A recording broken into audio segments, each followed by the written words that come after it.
नमस्ते जोहार, मैं राजू और आप देख रहे हैं 24 झारखंड न्यूज। चलिए जानते हैं सुबह से लेकर शाम तक की तमाम बड़ी खबरों को। एचईसी के अधिकारियों ने राष्ट्रपति द्रौपदी मुर्मू से की मदर ऑफ ऑल इंडस्ट्रीज को बचाने की गुहार।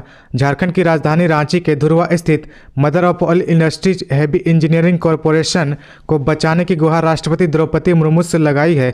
एचईसी के अधिकारियों ने मंगलवार को महामहिम को एक पत्र लिखा जिसमें एचईसी की दुर्गति के बारे में विस्तार से बताया गया है। साथ ही यह भी बताया गया कि इस अहम संस्थान के कर्मचारियों को 14 महीनों से वेतन का भुगतान नहीं किया गया है। इस वजह से अधिकारी और कर्मचारी विषम परिस्थितियों का सामना कर रहे हैं। एचईसी के अधिकारी और कर्मचारी के आंदोलन के 78 दिन बीत चुके हैं। वे अपनी मांगों के समर्थन में शांतिपूर्ण आंदोलन कर रहे हैं। उन्हें उम्मीद है कि राष्ट्रपति द्रौपदी मुर्मू उनकी अपील पर जरूर गौर करेंगी और कर्मचारी एवं अधिकारियों के लंबित वेतन के साथ साथ देश की धरोहर एचईसी को बचाने के लिए निश्चित रूप से कार्रवाई करेंगी।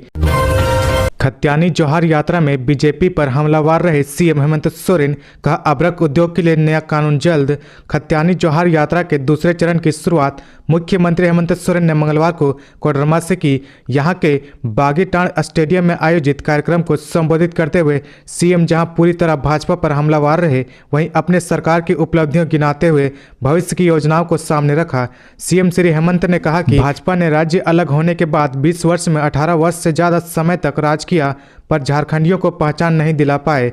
भाजपा ने सिर्फ जाति, धर्म, हिंदू मुस्लिम के नाम पर लोगों को लड़ाया है और लड़ा रही है, पर हमारी सरकार ने झारखंडियों के लिए खत्यान आधारित पहचान दिलाने का काम किया है। मैट्रिक व इंटर के परीक्षार्थी 22 जनवरी तक बदल सकते हैं विषय।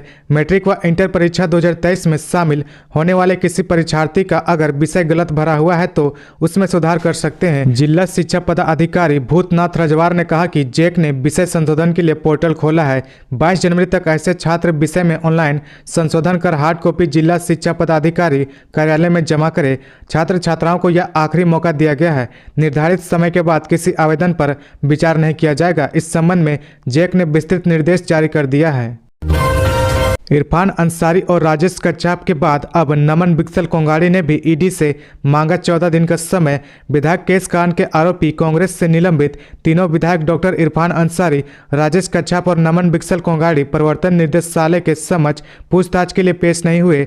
सभी ने 14 दिनों की मोहलत मांगी है। बता दें कि केस कांड से संबंधित पूछताछ के लिए ईडी ने तीनों विधायकों को समन जारी किया है। मालूम हो कि गत 30 जुलाई 2022 को पश्चिम बंगाल के हावड़ा में कांग्रेस के तीनों विधायक इरफान अंसारी, राजेश कच्छप और नमन बिक्सल कोंगाड़ी को नकद के साथ गिरफ्तार किया था। कलकत्ता हाईकोर्ट से तीनों विधायकों को अंतरिम जमानत मिली है। इधर विधायक अनूप सिंह के बयान पर रांची के अरगोड़ा थाना में 0 एफआईआर दर्ज कराई गई थी। रांची के चर्च कॉम्प्लेक्स के एक दुकान में लगी भीषण आग काफी मशक्कत के बाद पाया गया काबू। रांची के चर्च कॉम्प्लेक्स स्थित एक खिलौने की दुकान में मंगलवार की देर शाम भीषण आग लग गई। देखते ही देखते यह आग विकराल रूप धारण कर लिया। दुकान में आग लगते ही आसपास के दुकानदारों में अफरा तफरी मच गई। तत्काल फायर ब्रिगेड को सूचित किया गया। जानकारी मिलते ही दमकल की गाड़ियां और लोअर बाजार की पुलिस मौके पर पहुंची। काफी मशक्कत के बाद आग पर काबू पाया गया। आगे बढ़ने से पहले अगर अभी तक आपने इस चैनल को सब्सक्राइब नहीं किया तो प्लीज सब्सक्राइब कर ले, जिससे आपको झारखंड की हर छोटी से बड़ी खबर की अपडेट आप तक पहुंचता रहे। मिड डे मील के खाते से 101 करोड़ रुपए की फर्जी हस्तांतरण के आरोपी संजय तिवारी के खिलाफ जालसाजी का मामला दर्ज। झारखंड सरकार के मिड डे मील के खाते से 101 करोड़ रुपए के फर्जी हस्तांतरण के आरोपी भानु कंस्ट्रक्शन के संचालक संजय तिवारी के खिलाफ मंगलवार को रांची के अरगोड़ा थाने में जालसाजी से संबंधित धाराओं में प्राथमिकी दर्ज हो गई है। यह प्राथमिकी ईडी के अनुशंसा के आधार पर दर्ज की गई है। मनी लॉन्ड्रिंग के तहत ईडी की जांच के दौरान उसके ठिकानों से जब्त 5 एसयूवी गाड़ियों का रजिस्टर नंबर फर्जी पाए जाने के बाद ईडी ने अरगोड़ा थाने में लिखित शिकायत की थी। ईडी के क्षेत्रीय कार्यालय रांची के सहायक निर्देशक विनोद कुमार की शिकायत पर अरगोड़ा थाने में प्राथमिकी दर्ज की गई है। बिहार जा रही 63 लाख की शराब झारखंड में जब्त। दुमका के हंसडीहा पुलिस ने की कार्रवाई। बिहार ले जा रही अवैध शराब की एक बड़ी खेप को दुमका पुलिस ने जब्त करने में सफलता पाई है। हंसडीहा पुलिस ने 63 लाख रुपए की विदेशी शराब जब्त की है। कंटेनर में लादकर इस शराब को हंसडीहा थाना क्षेत्र के पगवारा पहाड़ी के पास लाया गया था और वहां से बिहार के अलग अलग हिस्सों में खपाने के लिए उसे छोटे छोटे वाहनों में लोड किया गया था। पुलिस ने गुप्त सूचना के आधार पर कंटेनर समेत 2 अन्य वाहनों में लदे कुल 810 पेटी अवैध विदेशी शराब जब्त की है। ढिबरा के वैध कारोबार की हुई सांकेतिक शुरुआत। सीएम हेमंत ने कोडरमा में वाहन को दिखाई हरी झंडी।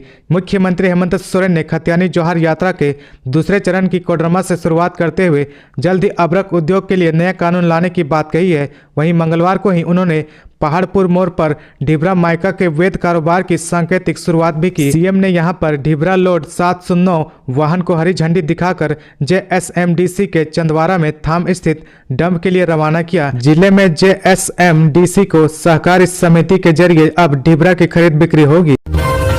चाईबासा में क्षेत्रीय मीडिया कार्यशाला वार्तालाप में पीएम आवास, मनरेगा, कृषि व मत्स्य पालन योजना की दी जानकारी। सूचना प्रसारण मंत्रालय ने पत्र सूचना कार्यालय रांची के पश्चिमी सिंहभूम जिला प्रशासन के सहयोग से क्षेत्रीय मीडिया कार्यशाला वार्तालाप का आयोजन किया गया। इसमें पत्रकारों को पश्चिमी सिंहभूम जिला में चल रही पीएम आवास योजना, मनरेगा, कृषि व मत्स्य पालन से संबंधित योजनाओं के बारे में जानकारी दी गई। इस दौरान इन योजनाओं पर प्रशासन की ओर से केस स्टडी के बारे में बताया गया। साथ ही लाभुकों से बातचीत का भी सत्र आयोजित हुआ।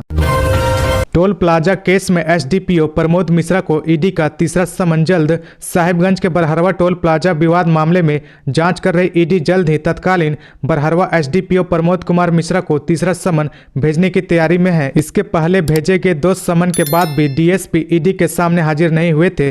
राज्य सरकार ने ईडी अधिकारियों के खिलाफ सर्वोच्च न्यायालय में चुनौती दी थी। उनकी याचिका एक दिन पहले ही खारिज हो चुकी है। उन पर आरोप है कि बरहरवा के उक्त केस में उन्होंने 24 घंटे के भीतर आरोपित मंत्री आलमगीर आलम व मुख्यमंत्री हेमंत सोरेन के बरहेट विधानसभा क्षेत्र के विधायक प्रतिनिधि पंकज मिश्रा को क्लीन चिट दे दी थी।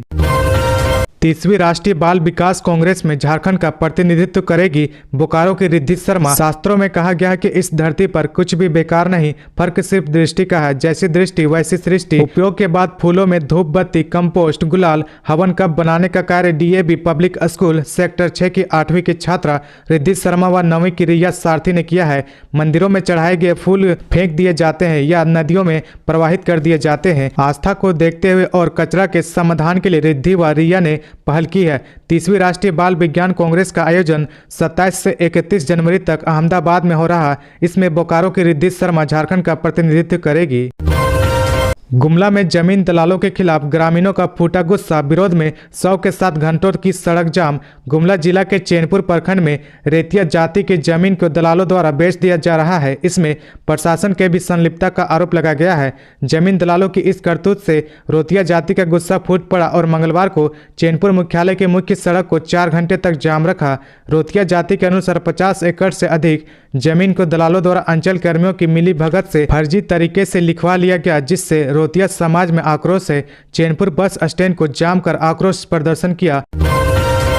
देवघर डीसी का फर्जी व्हाट्सएप अकाउंट बनाकर मांग रहा था पैसे। डीसी मंजूनाथ भंजयंत्री के नाम से फर्जी व्हाट्सएप अकाउंट बनाकर पैसे की मांग करने वाले पर एफआईआर दर्ज करने का निर्देश दिया गया है। दरअसल मोबाइल नंबर से व्हाट्सएप आईडी बनाकर कई लोगों से पैसे की मांग की गई। इस आईडी में डीसी मंजूनाथ भंजयंत्री की तस्वीर भी लगी है। जिला प्रशासन द्वारा चैट के स्क्रीनशॉट भी जारी किए गए हैं। देवघर के साइबर थाना के डीएसपी सुमित प्रसाद ने कहा कि मामला संज्ञान में आया है। जाँच में पता चला है कि नंबर झारखंड के बाहर का है, उसे ट्रेस आउट कर लिया गया है। इस मामले में प्राथमिकी दर्ज कर आरोपी को गिरफ्तारी की कार्रवाई की जाएगी। तो ये थी आज की झारखंड की टॉप बड़ी खबरें। इसी तरह झारखंड की हर छोटी सी बड़ी खबर देखने के लिए आप हमारे चैनल 24 झारखंड न्यूज को सब्सक्राइब करके बेल आइकन प्रेस कर ले, जिससे आपको झारखंड की हर छोटी सी बड़ी खबर की अपडेट आप तक पहुंचता रहे। तो आज के लिए बस इतना ही। हमें दीजिए इजाजत, फिर मिलते हैं नेक्स्ट न्यूज में।